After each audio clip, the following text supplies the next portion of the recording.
With parent-teacher conferences coming up, it's important to understand the perspective of high-achieving students and how their workload affects them.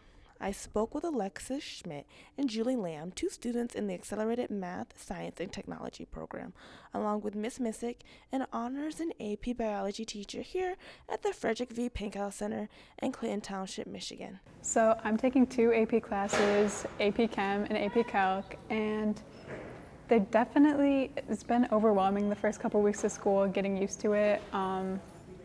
But I'm just learning how to deal with it along with everything else I do outside of school. Right now I'm taking 5 AP classes and no honors classes because I'm a senior right now, and it makes me feel like very overwhelmed, like at all times. I've never felt this overwhelmed in my entire life, to be honest. Toxic productivity, as defined in Psychology Today, is an obsessive need to always be productive, regardless of the cost to your health, relationships, and life. In some students, there is a constant need to be successful in order to get into college and beyond.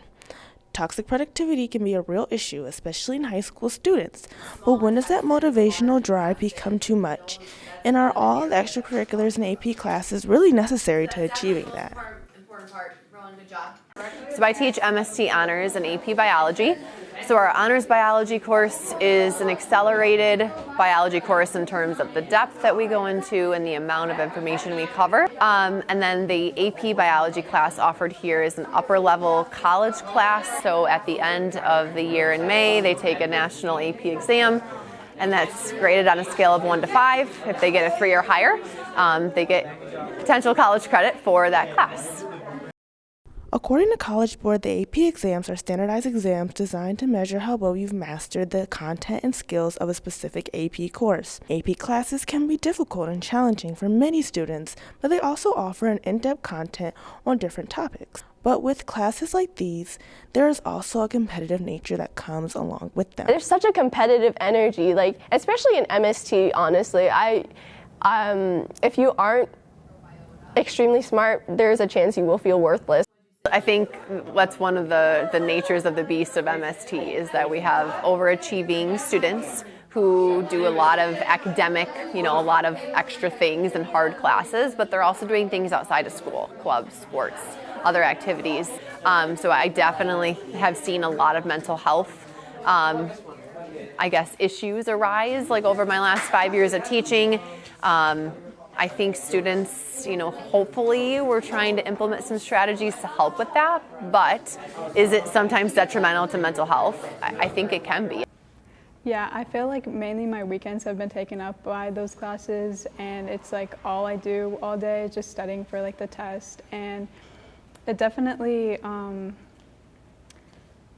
it's definitely hard because it's like, obviously I'd rather be doing other things, but I want to get a good grade, so. Class homework to do. I have so much calculus and physics stuff to do all the time, and I forget about things so easily because I have to have time in the day to relax. Like it's a must.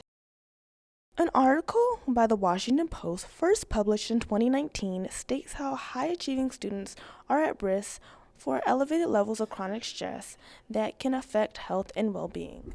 I'm like, oh my gosh, I did so much worse than everyone because everyone's smart and an honors setting usually, and you just feel really bad because you're at the bottom. I feel like people judge you if you get too bad of grades, and they'll be like, oh, you're not smart. I feel like parental pressure is so big, you'll just feel like a disappointment unless you do whatever good in school or whatever. Even when I went to U of M, it mentally pushed me. It was hard, and I had a lot of anxiety throughout those years. But when something unbalances them, we're more likely to get infected from school. Toxic productivity can become an unconscious habit. Experiencing guilt or anxiety during downtime or setting unrealistic expectations can be signs of toxic productivity. Myself, I do think that rigor and that just, again, time management, a lot of those skills really apply to college. Is it a make or break? I don't think so.